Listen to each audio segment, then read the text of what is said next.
E hoje é dia de SOS Mãe, com uma das histórias mais comoventes já apresentadas pelo quadro.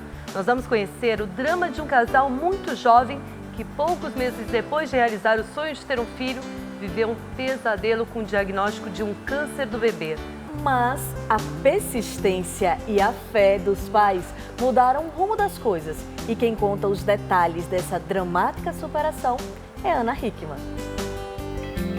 Eu vim até Mariporã, região metropolitana de São Paulo, para contar uma história hoje no SOS Mãe de fé, de muito amor, de luta e de esperança. Eu vou apresentar para vocês a história da Natália. Ela é mãe do Nicolas, de 4 anos. O Nicolas, logo bebezinho, foi diagnosticado com câncer terminal. Foi muito difícil para a família toda enfrentar longas sessões de quimioterapia, por diversas vezes quase perder esse garotinho, véspera de Natal, onde todo mundo está em casa comemorando com suas famílias, celebrando a vida. Eles quase deram um adeus para o seu pequeno. Você vai saber em detalhes como eles conseguiram passar por tudo isso e hoje estarem aqui celebrando, comemorando a vida, algo que poderia ter sido evitado lá atrás com um único diagnóstico que foi feito muito tarde. Vamos lá para a casa deles para poder saber um pouco mais dessa história emocionante?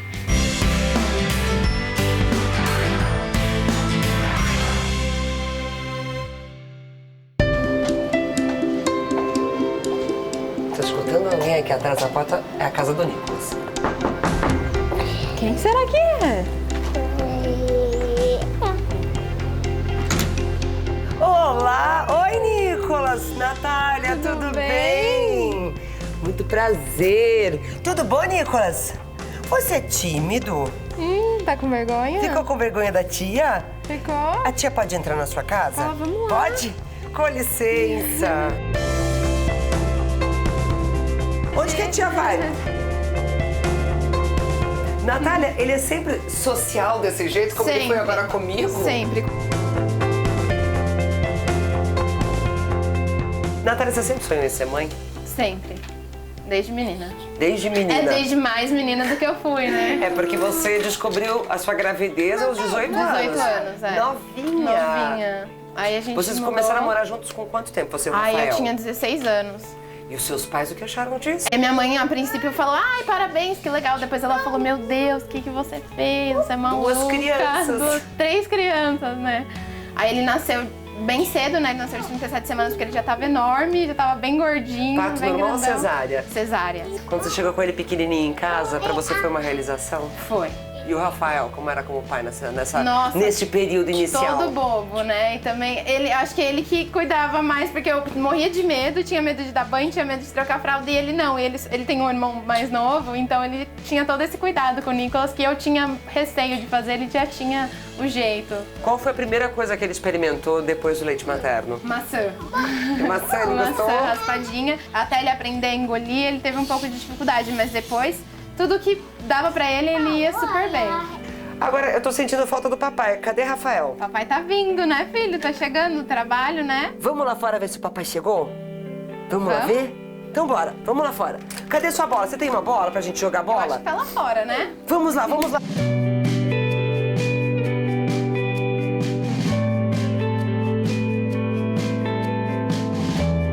A tia aqui vai pro gol. Agora a situação da pessoa, o tamanho do gol, pra poder chegar no tamanho, a gente faz assim, ó. Não, mas aí você chuta. Vamos lá, nosso craque, e vai ir! Gol! Gol do Nicolas! Quem é? É o papai! Vamos lá? Fazer o gol? Rafael, eu acho melhor. Como vai? Tudo bem? Tudo bem. Eu acho melhor você Faz assumir o meu tudo, tá, lugar filho? aqui no jogo de futebol, porque eu tô levando um frango aqui, não tá dando certo, não. O papai fica no gol. Papai vai fazer o... Pronto, o papai vai assumir o meu lugar, enquanto Vai, Ni. isso, eu converso com a mamãe aqui um pouquinho. Faz o golzão. O Nicolas é um menino encantador, viu? É encantador. A energia que ele tem é extraordinária, é fora de série. É verdade. Tem muita energia. Tudo que ele ficou sem fazer, agora ele faz do dobro. Ele tá compensando o tempo perdido. Tudo. Quando foi que você percebeu que o Nicolas tinha alguma coisa que não estava 100%? Ele começou a ficar uma criança muito inquieta. Ele andou com 8 meses, ele já estava andando sozinho, porque ele queria ser independente. Eu percebi que ele não queria ficar quietinho.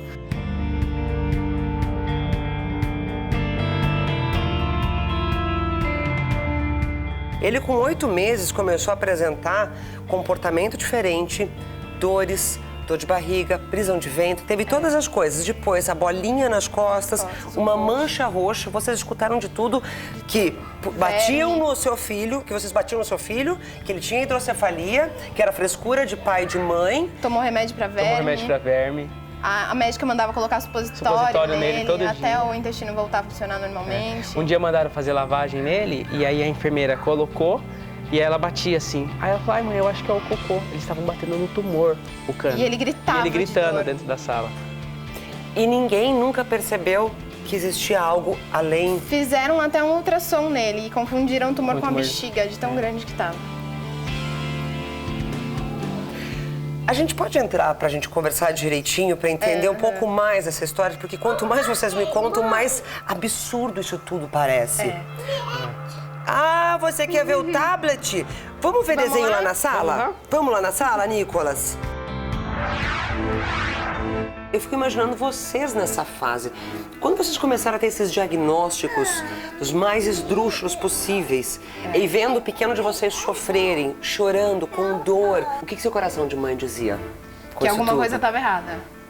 Eu sabia que estava errada e era desesperador, porque eu queria tirar aquela dor dele, porque eu sabia que doía e era desesperador. Pouco antes de a gente conseguir descobrir o que era, nas 2 últimas semanas eu passei todas as noites, dentro do banheiro, com ele sentado no meu colo. Nessa posição aqui eu colocava ele assim e ele gritando de dor.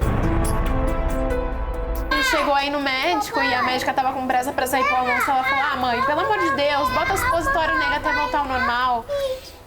E a gente naquele desespero e parecia que ninguém ligava pro nosso desespero, que tava todo mundo assim, imagina, eles estão ficando loucos, é coisa da cabeça deles. Quando foi que vocês conseguiram ter uma luz, um diagnóstico de verdade? Tinha um pediatra que atendia o meu sobrinho, que a gente sempre levava o Nicolas lá também. Só que como ele era pelo particular, não dava pra gente levar sempre. Então a gente voltou nele para pedir um médico de confiança dele para que pudesse levar o Nicolas. E aí nisso a gente ia demorando, porque eram médicos particulares e esse médico custava caro. O médico que ele indicou a consulta era R$1.000. Então a gente ia se virando até chegar. Aí foi quando a gente chegou nele. Quando a gente voltou com os exames, ele olhava a tela do computador e olhava meu filho brincando, assim, de uma forma que eu nunca vi ninguém olhar pro meu filho. E ele falou, olha, eu não sei como ele tá vivo. Assim? Assim. Eu não sei como ele anda. Ele só anda porque ele aprendeu a andar antes disso crescer desse tamanho. Ele falou, olha, a dor que ele sente deve ser absurda. A coluna dele tá inteirinha deformada. Ele falou, eu vou encaminhar vocês para um oncologista. Quando vocês receberam esse diagnóstico, qual foi a reação de vocês? Eu bati o carro. Eu saí de dentro do hospital, a Natália não sabia o que era um oncologista. Eu não imaginava, eu nunca nem tinha ouvido falar o que era um oncologista. Eu sabia o que era um oncologista, mas eu não sabia a gravidade. Então eu saí, do jeito que eu saí, eu já entrei, saí com o carro e bati no taxista. Nunca tinha batido no carro, bati o carro. A gente, desde então, acho que foi desde aí que a gente começou todo mundo ficava sempre muito quieto, a gente ficava pensando, mas a gente não tinha coragem de expressar o que a gente estava pensando. A minha mãe não falava nada, ele não falava nada e eu também não falava nada, porque a gente não sabia o que dizer naquela hora. A gente não tinha reação, né? E tinha medo do que ia dizer também. Mas pra gente, ao mesmo tempo, era um alívio absurdo saber que agora sim, agora a gente tá no caminho. Agora a gente vai lutar e vai resolver.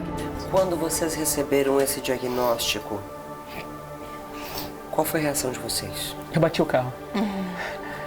Eu saí de dentro do hospital, a Natália não sabia o que era um oncologista. Eu não imaginava, eu nunca nem tinha ouvido falar o que era um oncologista. Eu sabia o que era um oncologista, mas eu não sabia a gravidade. Então eu saí, do jeito que eu saí, eu já entrei, saí com o carro e bati no taxista. Nunca tinha batido no carro, bati o carro. A gente, desde então, acho que foi desde aí que a gente começou a... Todo mundo ficava sempre muito quieto, a gente ficava pensando, mas a gente não tinha coragem de expressar o que a gente estava pensando. A minha mãe não falava nada, ele não falava nada e eu também não falava nada, porque a gente não sabia o que dizer naquela hora. A gente não tinha reação, né? E tinha medo do que ia dizer também. Mas pra gente, ao mesmo tempo, era um alívio absurdo saber que agora sim, agora a gente tá no caminho. Agora a gente vai lutar e vai resolver o que tiver que ser resolvido. E que o Nicolas chegou lá praticamente morto. Ele chegou em estágio terminal de câncer lá. No dia desse diagnóstico, no consultório com o médico, que ele olhou e olhou pro Nicolas e falou, como o seu filho está vivo, eu não sei, é porque já era tão grave assim. Já era super grave. Ele tinha quanto tempo? Ele tinha um ano e 6, não, Um ano e 4. Um ano e 4. Por isso das dores, por isso da mancha roxa, por isso dele não conseguir ficar sentado, por isso dele não conseguir fazer cocô, Quando por eles isso da fizeram irritação. o exame de toque, não passava o dedinho do médico no ânus dele. Por isso que o cocô não saía. Porque o tumor tava pressionando. E ele tava com um pacote de salgadinho e um refrigerante na mão. O médico falou pra minha esposa, você tire isso dele e não dê isso pra ele. Porque se ele constipar, ele vai morrer. Com essas palavras. Ele vai morrer. E quando chegou o momento da cirurgia? Ninguém achava que ele ia sair vivo da cirurgia. Os únicos que acreditavam eram nós dois. Aquela era a nossa única certeza naquele momento, que aquilo tinha que ser feito. Então, quando ele entrou, foi um alívio, porque a gente precisava daquilo, a gente sabia que aquilo ia tirar a dor dele. E que mesmo que ele não voltasse, que na nossa cabeça não tinha essa opção, a gente sabia que era o que tinha que ser feito. Quando terminou a cirurgia, o médico veio falar com vocês, o que ele contou? Ele falou que a cirurgia tinha sido um sucesso. Que, apesar deles terem tentado, eles tinham que ter fizeram colostomia, né, que era o desvio do intestino, então o intestino dele estava para fora, mas a gente já esperava isso. Mas que eles tinham conseguido tirar todo o tumor, que tinha sido um sucesso. A ressecção tinha sido total. Tinha sido ressecção total. Só que aí ele falou que, pelo que ele conhecia daquilo, era realmente câncer. Mas ele tinha que ter certeza. Mas até esse momento eu tinha ficado muito forte mesmo. Na hora que ele falou isso, eu desabei. Eu não aguentei. Aí a minha sogra falou, deixa ele chorar. Minha mãe falou, deixa ele chorar. Porque ele falou, olha, por tudo que eu sei, é câncer. A textura, o jeito que tá lá dentro, é câncer. Aquilo é maligno. Eles tiveram que raspar todo o bumbum dele, estava todo raspado. Eles tiveram que raspar em volta do intestino. Tava grudado em todos os órgãos dele, todos. Só que ele falou assim, agora não tem mais nada, a gente conseguiu tirar tudo. Então vocês vão voltar para receber só o resultado da biópsia. E nesse mesmo, você estava na faculdade, eu falei, pode deixar que eu vou. A gente já estava tranquilo, tinha acabado aquilo. Por mais que aquilo fosse câncer, a gente sabia que tinha tirado, então... Rasparam tudo, tiraram tudo, sobrou nada, meu filho tá curado. Tá curado. E assim, aí ele falou, olha, agora ele vai ter que tomar uma injeção que ela é muito dolorida, ela dói muito. E ele vai ter que tomar exatamente na bundinha, no bumbum.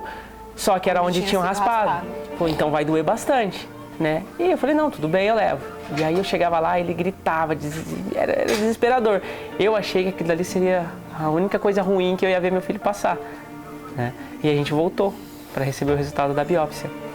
Quando a gente voltou para receber o resultado da biópsia, ele tinha feito a tomografia também, porque a médica falou, mas tinha que ter pedido uma tomografia de tórax. Ela olhava pro computador, ela olhou para mim e ela falou, Rafael, eu tenho uma notícia não boa para te dar. Aí eu falei, ai meu Deus, o que vem lá de novo, né? Falou, olha, a gente conseguiu tirar tudo, mas o câncer do Nicolas, ele foi para um estágio superior a isso. Não era só aquilo, o pulmão dele tá tomado, tem mais de 80 nódulos no pulmão dele. Mais uma palavra nova, né? Mais uma palavra nova, metástase, e eu nem sabia o que era. Aí eu perguntei, mas é maligno? Ela falou, então, quando dá metástase é a pior fase. Tava muito avançado. Muito avançado. Eu tava na faculdade e eu mandando mensagem pra ele e não me respondia. E eu não querendo responder, eu não ia responder. Ele não me respondia. Aí ele mandou, assim, o câncer espalhou, deu metástase e tomou todo o pulmão. E eu tava na sala, conversando, brincando com os meus amigos, e eu olhei o celular e parei, né? E eu abaixei, chorei, E aí quando eu achei que eu tinha a condição de levantar, eu enxuguei o rosto e levantei, saí correndo e fui chorando do metrô até lá. Aos prantos, eu não conseguia nem achar o hospital, de tão nervosa que eu fiquei. E eu cheguei lá e a gente só chorava, né? A gente não tinha outra Não reação. tinha outra reação. O Nicolas, nesse momento, voltou pra casa com você ou permaneceu no Voltou hospital? pra Não, ele casa. voltou porque ele ia no outro dia. Ele ia no outro dia internar logo cedo. E no domingo era Páscoa. E aí todo mundo começou a entregar os ovinhos dele. Viemos almoçar na minha mãe, né? E começou assim uma fase meio que parecia que tava todo mundo se despedindo dele. Todo mundo olhava com aquela cara pra ele que parecia que ele entraria e ele não ia voltar mais.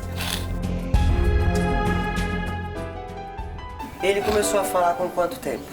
E quando ele entrou pro tratamento, ele tinha começado a falar naquele momento. E aí ele fez essa quimio e pegou uma infecção nesse catéter. Aí a gente voltou pra casa e o médico falou, olha, se der febre você volta correndo. Aí quando foi de madrugada ele tava com 41 graus de febre. Nossa. Aí chegou e já internou e ele ficou 28 dias. Aí ele saiu de lá sem falar uma palavra. Por isso que hoje o Nicolas, ele tem 4 anos, ele não consegue. Você escuta mais as vogais ou mamãe e papai que saem Isso, claro. que começaram agora também, Começaram agora. porque ele parou completamente. O médico disse que foi trauma, não foi nada de quimioterapia, nem nada, foi o trauma mesmo, o choque. Ele fez a última quimio quando voltamos. Pra fazer a reavaliação. Pra fazer a reavaliação. Aí a médica falou, olha, não é a notícia que eu queria dar pra vocês. Eu queria mandar o Nicolas embora pra casa agora, mas não vai acontecer, porque tem um único nódulo que foi o primeiro a assumir com a químio, que ele tá voltando a crescer. Ele pegou resistência à quimioterapia, a quimioterapia não tá fazendo mais nada nele. Ele tá crescendo de novo. E a gente vai ter que recomeçar a quimioterapia. Vai mudar o protocolo dele, esquece isso que a gente tava fazendo, vai tentar uma nova coisa agora. Aí, em vez de 3 dias, eram 7. Em vez de 21 dias de descanso, eram 15. A gente via que quando ele fazia quimio e vinha pra casa, ele se recuperava muito melhor do que quando ele fazia quimio internado. Quando ele estava internado, na maioria das vezes ele pegava uma infecção e acabava ficando lá muito mais tempo do E que o tem programado. essa possibilidade de você fazer a quimio fora do hospital? Não, você faz a quimio lá, mas aí você pode ir pra casa. Aí a E gente mudou aconteceu pra lá, alguma do lado do hospital. Como é que vocês deram conta financeiramente de tudo isso? A princípio, a gente tinha uma loja e aí quando a gente, um pouco antes de descobrir, parece que foi uma coisa, a gente vendeu essa loja e aí a gente se manteve com esse dinheiro e com a minha mãe ajudando. Só que aí a gente foi ficando sem dinheiro, a gente não tinha dinheiro pra comprar fralda e ele usava um pacote de fralda por dia. A gente não tinha mais dinheiro pra comprar leite, a gente não tinha mais dinheiro pra aluguel, a gente não tinha mais dinheiro pra nada. E a gente foi entrando em desespero. E aí eu montei uma campanha no Facebook. Uma coisa que eu não queria fazer, porque eu tinha muita vergonha de expor isso. Eu não queria dizer que a gente estava passando necessidade lá, né? E aí as pessoas se solidarizaram, assim, absurdamente. Esse último tumor do Nicolas, vocês já conseguiram vencer? Sim. E como isso aconteceu? A médica falou que não ia ter jeito, que ele ia... A gente sempre ouviu falar do transplante de medula óssea no hospital, né? Mas a nossa onco, a onco dele, ela nunca perdeu a esperança, nunca perdeu a fé. Ela falou, a gente vai dar um jeito. Ela sentava lá, ela falava, olha, eu vou sentar e eu vou inventar um protocolo, vou dar um jeito e a gente vai fazer. E aí a gente sumindo, porque esse nódulo ele sumia e voltava, sumia e voltava. Então quando a gente sumir com esse nódulo, eu mando ele pro transplante de medula. E se ele for sem esse nódulo, ele vai sair curado. Se ele for sem esse nódulo, ele vai sair curado. Mas tinha outra coisa que poderia acontecer nesse processo? Então, quando a gente começou esse negócio do transplante, que a gente começou a ir nas consultas, as médicas eram muito claras que o transplante era uma coisa que eles não obrigavam a gente a fazer, que era uma opção, porque era muito difícil que entrasse no transplante e saísse do transplante vivo. Exatamente com essas palavras. Falaram, ele vai entrar, eu garanto que ele entra. Agora, se ele vai sair, Não é garantido. Não é garantido. Não pode te dar essa garantia. a gente Você tem teve que estar assinar preparado um pra tanto isso. assim de papel.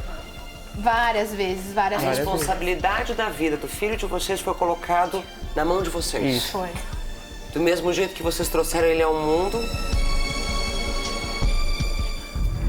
Cara, eu não sei como é que vocês aguentaram isso tudo. Eu não sei como é que como pode isso acontecer na vida que um pai e uma mãe com um pequenininho desses tem que passar por isso. E eu Hoje e ela, em a dia gente era uma criança vê também. Isso, e Vocês se eram tão pergunta jovens. Como a gente aguentou também. Eu olhava pra ele e eu via ele, tipo, pedindo, pai, eu não quero mais, sabe? Não quero mais estar aqui. Primeira vez que ele vomitou, ele chorou muito, ele me pedia desculpa e eu falava, Nicolas, você não tem que me pedir desculpa, é normal, acontece, não precisa ficar triste. Ver o filho de vocês passando por tudo isso, tinha mais alguma coisa pra acontecer? A gente achava Que não. né? Ele já tinha quase ido várias vezes, até a Natália brincava que Deus puxa, ela puxa Puxava de de volta. lado e eu puxava de volta, não vai não. Ele teve um choque anafilático e aí ele quase morreu. E aí quando ele foi pro transplante, depois que colocou a medula, aí já estava na véspera de Natal.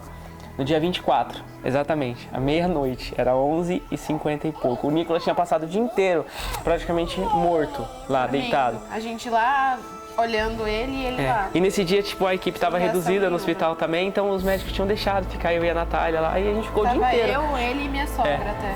Aí a minha mãe tava lá e eu falei pra minha mãe, pode ir pra casa, mãe, deixa aqui que a gente vai ficar com ele, né? Aí E minha ela mãe foi falou, embora. não, deixa que eu fico, né? Vamos pra casa descansar um pouco. E a gente falou, não, a gente vai ficar, é Natal, não tem cabimento a gente ir embora e deixar ele aqui. E deixar ele. E isso foi o que manteve, eu acho que ajudou ele a ficar vivo. Porque a Natália começou a perceber que ele começou a não conseguir respirar. Ele já não conseguia respirar direito, mas ela começou a perceber que ele estava pior. Falou, Rafa, vai lá e pede um sugador, porque eles davam um sugador pra gente sugar. E como já estava próximo da hora de Natal, a enfermeira entrou e falou assim, era técnica, falou, eu já vou aproveitar, vou tirar os sinais vitais.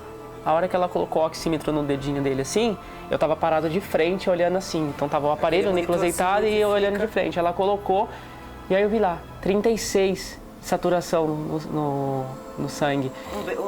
Um menino normal, 98. Isso, então, 99. abaixo de 98 já é preocupante. Eu olhei e falei pra ela, tá certo isso? Real. É real isso? Ela falou, desse jeito, ai pai, peraí, eu acho que é. E saiu correndo. E nisso ela chamou a enfermeira. Aí já entrou a enfermeira e a Natália continuou olhando. E aí foi caindo. Quando a enfermeira chegou, já tava em 13. E aí eles já ligaram correndo pro pessoal da UTI, a UTI desceu correndo e tal. Aí a médica da UTI falou, espera morrer pra chamar a gente, meu Deus. Ela entrou no quarto e ela falou, esperou o menino tá morto pra chamar a gente. O Nicolas realmente nasceu de novo. Nasceu, tanto que a gente comemora. Todo ano a gente comemora dia 22 de dezembro. Ele passou mal no dia 24, né? Mas como ele infundiu a medula dia 22 de dezembro, a gente comemora mais um aniversário dele. Ele tem que comemorar 2 aniversários com certeza.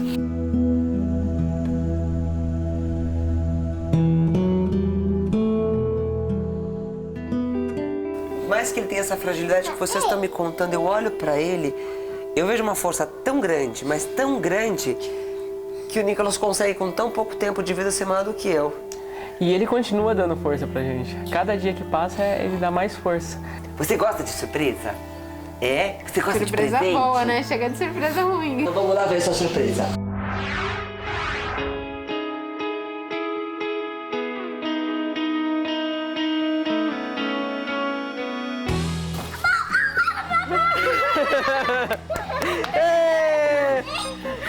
A tia acertou? Vamos mostrar aqui, ó. A tia acertou no brinquedo, no presente? Gostou? Sim! Vamos abrir? A mamãe abrir esse. Então agora é a mamãe e o papai junto com o Nicolas. Vamos abrir?